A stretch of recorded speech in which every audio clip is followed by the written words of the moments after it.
Hello and welcome back to the channel. Today I'm playing mini chess, where the board is only 6x6 and players can place captured pieces back onto the board. My goal is to win 5 games. Let's get started with game number 1.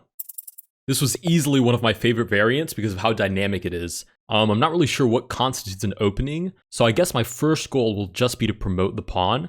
Obviously right now my bishop is hit, so I'll get it out of the way. I'll shuffle my bishop out of the way, but I think my goal here is just to get the pawn to the other side. Okay, my opponent sacrifices the rook for the knight. I don't think there's any knight placements after that are actually threatening, so I'll just recapture, hit the bishop. Oh, and actually my opponent has sacrificed their rook, so I can just drop the rook here and give checkmate. Oh my god, that was like record time victory. What was that? 3 moves? Checkmate in 3 moves? Okay, that was super good. Well, I say super good. There's no credit for me on that one. That was just extremely fast. Okay, we win game number 1, and this is literally what I just said. This variant is super dynamic because there's only a couple of pieces, but they fly in and out of the board, so it gets a little bit crazy sometimes. Okay, game number 1 is on the board. Let's move on to game number 2. Alright, game number 2, we get somebody new for this game. We do get the black pieces again, however. We'll see what my opponent musters up. We get the knight developing. Right away puts the knight on the same diagonal as the bishop, so I'll develop my bishop, hit the knight, and hit the rook right behind it as well. I was also thinking that bishops here might actually be extremely valuable just because of the starting position. You'll notice this diagonal is extremely weak, and we both start with light squared bishops, so there's no way for us to take advantage of a dark squared diagonal. So even moving this knight now and allowing me to take this bishop seems like it would be a problem. I'm going to continue by pushing my knight forward with the idea of playing knight. I want to call that a3, but I know that the graph on this must be completely different. But I'll call it knight to a3, hitting the rook and hitting the bishop. Rook develops forward, leaves the back rank a little bit exposed. I wonder if I can take. I give up my own bishop, but then there's check. Rook would just drop back. Okay, so first I'm going to play knight here with the idea of covering the square where the rook would drop back to defend the back rank. And then I think capturing here would be pretty good for me. Okay, knight moves out of the way. Wait, that's just free. Check. Hello? Check, and then I take the rook. Okay, my opponent would win this. Oh, and I have received the bishop as well, actually. I'm going to just take and keep it simple. My opponent does take. I'll recapture. And we should be already completely winning. Okay, pawn moves forward. I'm not totally concerned about that. Let's play check. I've also noticed that the initiative in this variant is extremely important. If you can keep giving check and check and check and more checks, you're probably in a good spot. We might even be close to mate here, although I'm not certain. Let's play check. My opponent still has a rook to place. Let's play check with the bishop, defended here. Terrible arrow as usual, and I think we get mate. Nice! Okay, we win game number 2. Like I said, extremely dynamic, but we have learned that keeping the initiative in this variant in particular is extremely important. Let's move on to game number 3. Alright, game number 3. We get the same opponent, but we get the white pieces this time. I will start by pushing my pawn. I mean, that was my original idea, was just try to promote before my opponent. Okay, my opponent has the same idea, sure. Let's both march towards our brand new pieces. Oh, my opponent sacrifices the bishop for the pawn, okay. I hope my opponent, whoa, okay, that makes a lot of sense actually. Replace the pawn, but only 1 square away from promotion. I was gonna say, I hope my opponent is confident that they are able to promote, but that makes a lot of sense. Let's play knight to whatever square that is, right? With the idea that the rook stops the promotion, the knight stops the other rook from coming in, and we're hitting a pawn of our own, so maybe we can actually do the same strategy.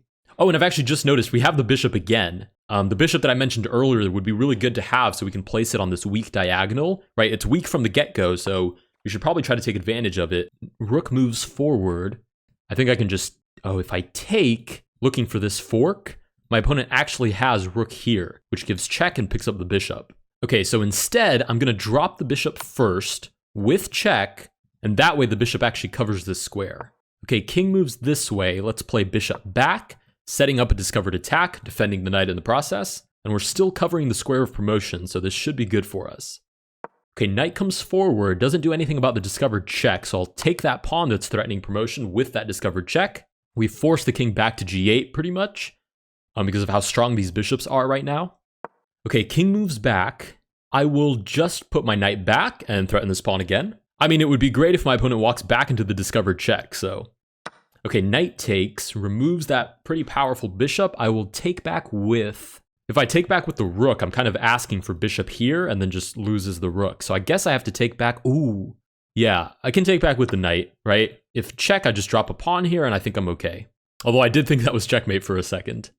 Okay, sure, we'll drop the pawn and we've defended that kind of scary looking check. The other cool thing about this pawn is it serves as an anchor for this bishop, right? So if I give this check, it restricts the movement of the rook, which wouldn't be able to escape because that bishop would be anchored by the pawn. Okay, my opponent threatens this pawn twice now. Let's play check, usually a good idea. Okay, king moves out of the way and I have to defend this somehow. I mean, I guess I could allow check and then just shuffle out of the way. So maybe I don't. Let's play this. We'll pin the bishop with the idea that if check, I move my king out of the way, I could sacrifice my rook and then win my opponent's rook. And there's no way to move this bishop because it's pinned to the king at the moment. So I guess pawn here would be the only solution, but even that fails to bishop takes. Nice, and we get the resignation. Cool. We win game number 3. I think we learned 2 important things from that game. Number 1, sacrificing a piece for a pawn can actually be beneficial because you can place the pawn on the second to last rank and threaten to promote. And number 2, that getting that bishop and hitting that diagonal gives you a lot of initiative, gives you a lot of sight into the opponent's position, a lot of attacking chances. Let's go ahead and move on to game number 4. All right, game number 4. Whoa, 1990. And we play with the black pieces. Okay, so whatever my opponent does is my new opening repertoire. We get bishop here immediately hitting the rook. I will play rook here with maybe a little bit of a silly idea, but it'd be cool to sacrifice the rook for the bishop and then put the rook right back here, or rather put the bishop right back here with check. Okay, my opponent moves the rook forward. Can I sacrifice? That would be really cool. Can I sacrifice? Takes. If the knight takes back, I can place the bishop here, win it back. Let's try it. Let's try it. I know, probably too risky when I'm playing a 1900, almost 2000, but hey, I want to see what he's got. So we'll sacrifice here. Okay, the rook recaptures. Let's place the bishop with check. Okay, and let's play check with the other bishop as well. Okay, and then the knight covers. Okay, so that's the problem. Got it. That's why that doesn't work. Let's see. Actually, maybe it still does work. We'll take with check. If the rook recaptures, I place the bishop right back down. Oh, I have a knight now. Oh, what am I talking about? No, I have a knight. Oh, that's not going to work. Yeah, let me summon the bishop from the underworld and place it on whatever square that is. Okay, well, we'll go back to the original idea. Just push the pawn. We'll go back to the original idea. Oh my goodness. This 1900 is scratching his head wondering what on earth I just played. I would argue that my king is relatively well defended, so maybe it's okay. It might be okay. Okay, bishop placed to attack all these weak light squares, which makes sense. Let's play check with the knight, just to bother my opponent a little bit. Okay, my opponent comes forth with the king. I'm hesitant to move this knight because it weakens the back rank. But if my opponent places a rook, I guess I can just move forward and I might be fine.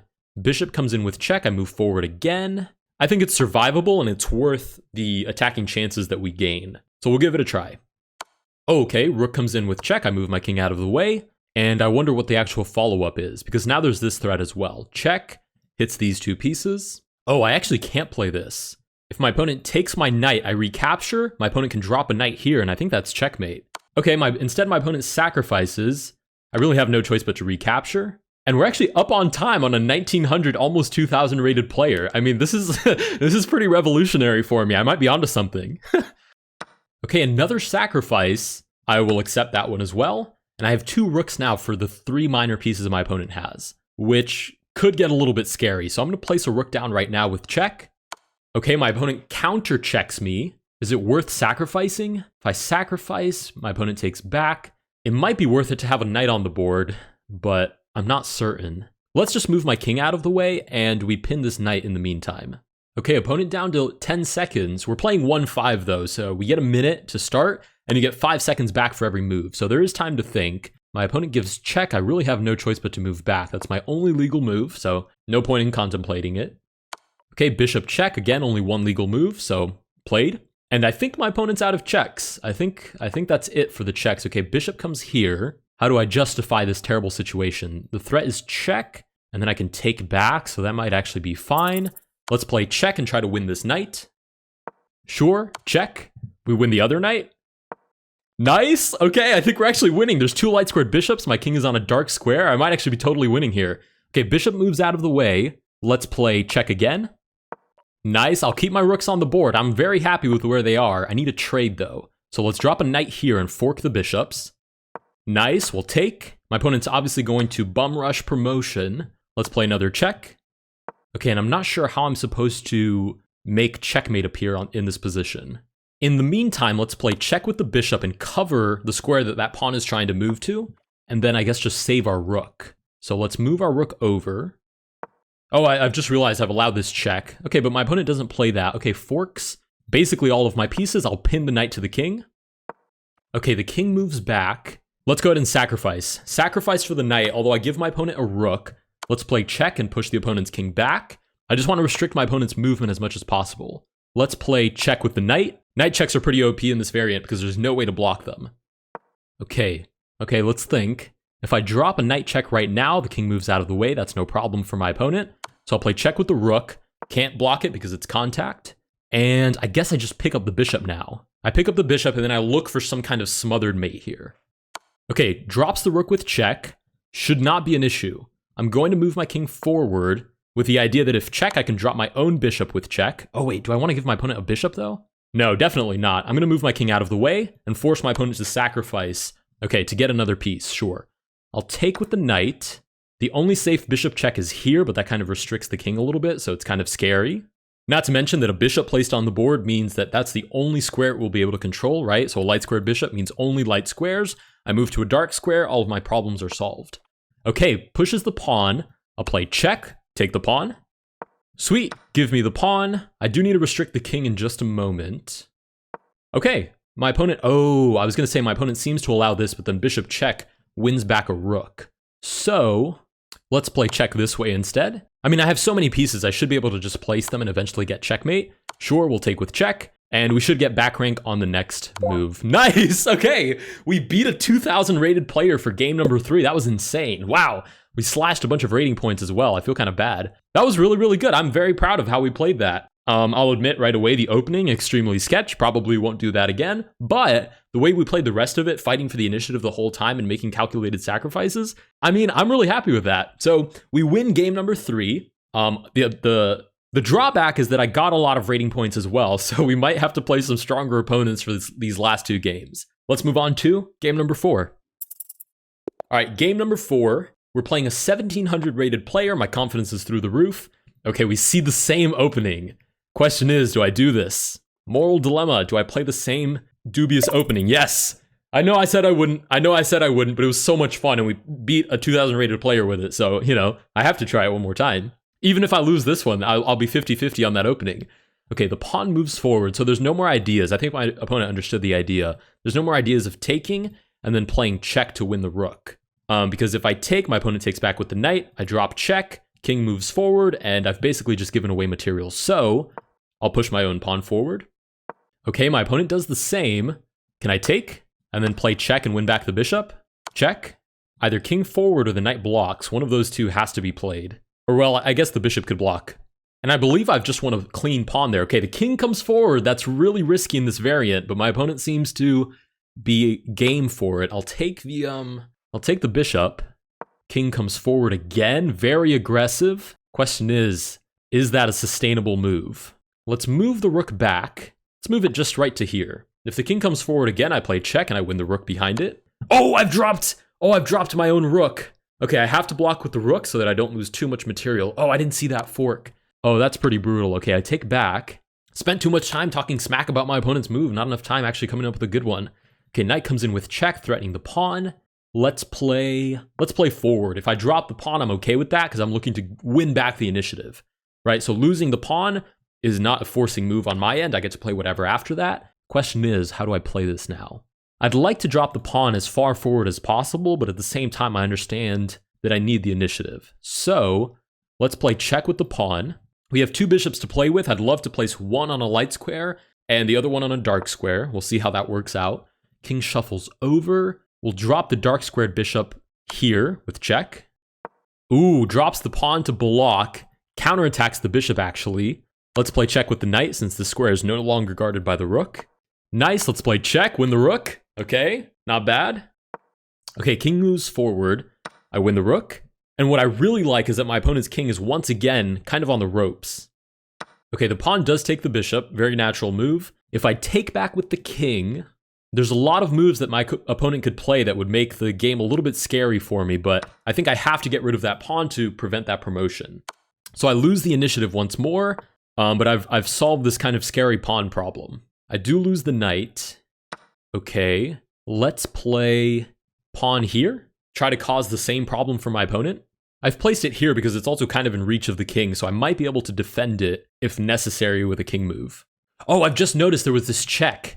Oh, check and would have picked up the knight. Okay, maybe I can play that on the next turn, depending on how my opponent reacts to this. I mean, in the perfect world, we get rook here, right? And then I just fork everybody on the board, but we'll see. Okay, rook moves all the way over, which defends the knight and protects the square, so very well played. Let's play check anyways, right? If I can remove the defender, I might be able to get promotion. Okay, king shuffles over. Let's play check with the idea of winning the piece outright. Oh, actually, that doesn't work because my opponent has a knight that can drop here and fork. Okay, so that was bust. My opponent still has 10 seconds on the clock. Let's play check again. Check. I mean, I'll buy back some time. That's fine with me. Check again. Oh, and that's checkmate. Oh my goodness, I didn't even notice that was checkmate. Wow. Talk about playing with principles. That was totally by accident. I guess that's just a drawback of having the king on the side of the board, right? We had enough pieces covering enough squares, and the king was restricted, and boom, it was checkmate. Wow, I can't believe I got an accidental checkmate. That's insane. That's the good karma for having a name called I Really Want Checkmate. That's how bad I want it. I get it by accident. Anyways, by some miracle, we win game number 4. Let's move on to game number 5. We're now rated basically, actually over 1700. So, okay, but we're only paired with a 1640. I say only, I was rated that just a second ago. The rook moves forward. I'll move my bishop out of the way. King moves forward as well. Interesting. Walks right into check so I can win the rook. Hello? It might be my opponent's first time trying out this opening because it seems like that would have been punished severely earlier than 1640. So we win the rook right away. Bishop moves forward. We'll give check. We just have to not fall for any silly tactics, and this should be completely winning. Should I drop a rook right away? Let's drop a rook here. Check, move the king over, and win the knight right behind it.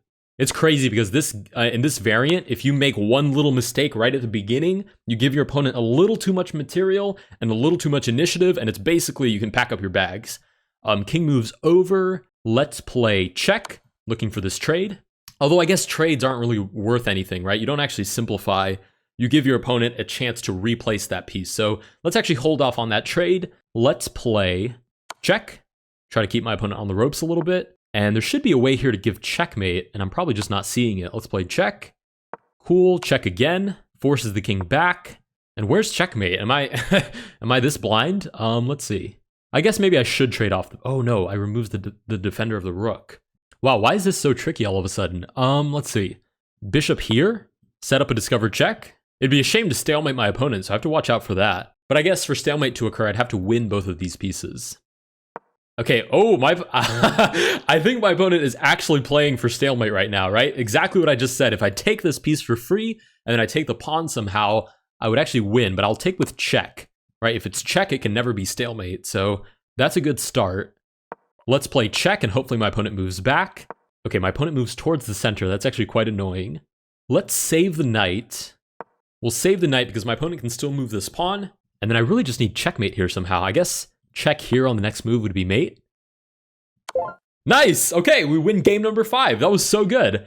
Wow, we didn't even lose a single game. That was pretty solid. Okay, if you guys did enjoy this video, please consider liking and subscribing. I'm really happy with this variant. If you guys don't know, we're running a bracket to find out what's the most popular variant on the community page. So if you haven't voted for those yet, head over to the community page, scroll down, just vote whatever you like best, and be a part of that bracket. If you guys did enjoy this video, please consider liking and subscribing. Let me know down below if you particularly enjoyed this variant, and I will see you guys in the next one.